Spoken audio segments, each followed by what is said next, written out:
From Nevada Public Radio, I'm Mike Prevatt, filling in for Joe Schoeneman. It's State of Nevada. It's been an eventful couple years at the Black Mountain Institute. Despite national attention and acclaim for UNLV's literary arm, a former executive director resigned in 2021. Then funding for BMI's major literary magazine was cut, leading to a controversial sale. To the rescue came Colette LaBouff, the former executive director of New Mexico's Taos Center for the Arts, as well as a published poet. LaBouff had a lot of work to do with a smaller staff. And in June 2022, she got to work. And she's here to tell us what she and BMI have experienced and accomplished over the past year. Colette, welcome to State of Nevada. Thank you. You are welcome. How did Black Mountain Institute and Las Vegas get on your radar? So Black Mountain Institute was on my radar for quite a long time, going back to its inception. And actually, even before that, when it was previously the International Institute of Modern Letters, it eventually became Black Mountain Institute. So in the early 2000s, I would say. It became BMI in 2006. And at the time, I was working at UC Irvine, and we were funded by the same major donor at the time IIML was funded. So it was sort of always out there. I also was aware of it because I came to Las Vegas quite a bit in those days because my grandfather lived here. Oh, okay. So you had some roots here. And so you must have known that we had, even just beyond BMI, that we had poets and writers and some semblance of a literary scene growing as well, right? Absolutely. Absolutely. It was sort of always there as a cool thing that was happening at UNLV and in Las Vegas. And when you first moved here, obviously you had been here, as you just said, but once you're fully immersed, you've made this place a home. What were the sort of notable similarities and differences that you had noticed between New Mexico, where you had come from, and Las Vegas? So I've noticed it more and more, the difference or the similarities between Taos that I came from and Las Vegas, which is both are towns, cities known for tourism. And that sort of has resonated with me even in a much bigger place and a much faster place. But there are places that are driven by people coming in and people leaving. And what does that mean for the people who live there?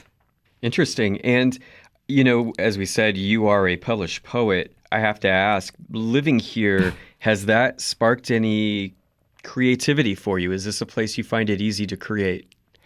I have to say that I've been busy this last year. So, Sure. So a lot of my creativity has been about thinking and sort of percolating. And just in the last couple of months, I've started writing here again. And I have to say, one thing that's nice that I feel is helping me is the heat. So being inside, sitting down, taking the time to just read and write when I'm not working has been a pleasure. Now, Colette, when you came on 13 months ago, BMI was kind of going through it, as this program covered pretty closely at the time. The former executive director, Joshua Wolf-Shank, he resigned after an incident during a work time Zoom meeting. And then BMI decided it could no longer fund the literary magazine, The Believer. That was something that BMI acquired in 2017 from McSweeney's, which, in a sort of notoriously roundabout way, reacquired it last May. Both of those developments made national news. They also kind of caused a stir on social media. As you decided to pursue this position, how did you think you could not only put BMI back on course, but maybe reverse some of the, shall we call it, public relations damage that had happened? So I would say first, BMI is still going through a transition. A lot has happened, and I think I want to say that The Believer was so important to BMI and to Las Vegas, and that work that was done, there was a lot of labor, a lot of creativity and investment in that, and making sure that that stays as like that happened and that was a really cool thing is really important. And so I would say also there's no erasing the stuff that happened, and that's really important, especially for the people who were invested in it day to day. So in my mind, it's a lot of repair. Putting BMI back on course for me was really about sort of taking some time And I think I talked about that last summer with the Desert Companion piece, like really taking the time to listen and to start to think about what does it mean to repair relationships day to day and also build some relationships. So it didn't seem to me like there was an easy fix or a quick fix. And there had been, and we addressed this on the show as well, there had been numerous complaints about the former BMI staffers about workplace environment and lack of equity. So that sort of puts you in a position where you kind of have to change the culture of that workforce. And I'm wondering what goes into doing that as the leader. I think if I had come in to that staff, I would have a lot to say about that. But as it was, coming into BMI, there was one staff member left from the previous staff of BMI. One of the biggest jobs was to actually build a staff and to think really carefully as we did that. I say we because I didn't do that alone, for sure. How can we build a team and a group working together that really feels good about BMI? And you, speaking of that Desert Companion piece, you mentioned the importance of nurturing a staff. And I wanted to ask you what that means. Yeah. So for me, nurturing a staff as we built it really means bringing in people who want to work together collaboratively, whatever their work is, whatever their title is, who contribute on different levels and can be together as a group going forward and independently. I think also, feeling safe. I mean, this is all, we all want to feel this way in our work, but also feeling like there's room to do new things. There's room to grow. There's room to help BMI become whatever it is next.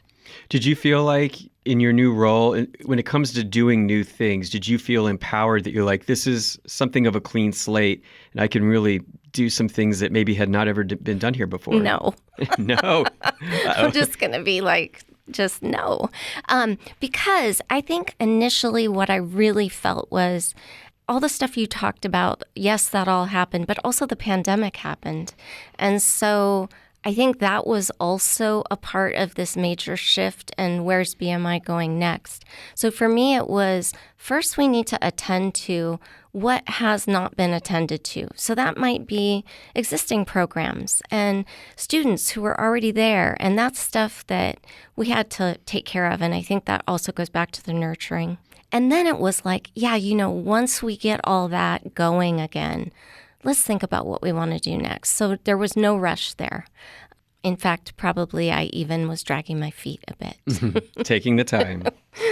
Colette LaBouff is the executive director of Black Mountain Institute, considered the literary arm of UNLV. She joined the organization a little more than a year ago after the turbulence caused by the departure of former executive director Joshua Wolf Shenk and the offloading of the Believer literary magazine. We're talking about her first year in heading the organization and the changes she oversaw in that period. Colette, at some point, BMI reached out to the community for feedback via surveys. Kind of feels like a little bit of a gutsy move considering that, things had happened that were pretty saucy. And I'm wondering what you got back in return when they started coming in. So they started coming in immediately, which was awesome because, we really felt that there was a lot. And the way that I understood this was I would meet people, let's say in the hallway at the university or at an event or at a party, and people would volunteer to tell me what they thought about what had happened with BMI or what it should do. And so one of the things in knowing that we needed a new mission statement, because the mission statement had really been anchored around the Believer previously, reaching out to the community was one way to say, hey, we want to hear what you have to say. So immediately what we got was all kinds of feedback, wanting more events for a certain group or wanting more events that focused on these things. But one of the things that kept coming up was really Las Vegans wanting things for people for Las Vegas and people wanting events off campus or programs that were easy to get to. And in different ways that kept coming up, and that was something we heard loud and clear. And this was something you decided that would inform the new mission statement. Yes. That same mission statement says that BMI should question access, the environment, and labor. And, when I read that, it kind of reads like a journalistic mission. And I want to know why you picked those topics as being critical to BMI. Again, some of that came up in community feedback where people said, hey, we would like events about these things. But like I said, also people saying things that matter to Las Vegas. So one of the things that we thought about is what is happening in Las Vegas that connects with people who live here. Well, there's a huge labor force. I mean, there is a service industry, there is hospitality industry. This is all not unconnected to what we do. Questions of access, questions of people being housed, questions of water, environment, heat. All of this is important day to day to those of us who live here. And even more, it's important to people in other cities, which is something we really wanted to tie into as well. Why did you want to tie in other cities? So, because we really feel that a lot of things that matter here, while they are unique, there are also challenges in other particular southwestern cities. Questions of environment, questions of especially a city connected to tourism. These things can be resonant with people elsewhere. And once you establish these topics, what's the next step? How do you start implementing them into your organization's operations? So I think in terms of implementing them, one of the things is I think the mission statement sort of needs to sit with people. I think people need to become familiar with it. What I like about it is that it has a lot of room to grow and for BMI to grow into.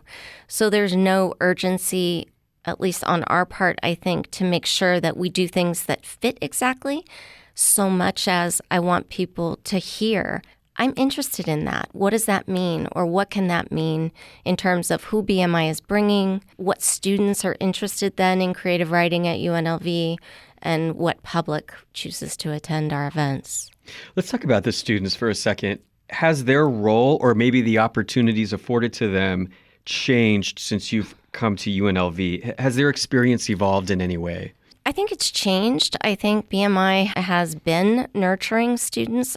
Part of what we do is we support students. So PhD fellows with fellowships, MFA students with scholarships. We support international travel. And then, of course, before I was here and while The Believer was here, there were a lot of opportunities for graduate students to be involved. One of the efforts we've made, I would say this past year, is to really think about how can we nurture that world of students that is wanting to become professionals, not just wanting to become writers, but wanting to figure out how to do things. How do I get published? How do I learn about editing? How do I participate in this world of a literary organization or literary, culture? So one of the things we've done is tried to open up opportunities that address those questions.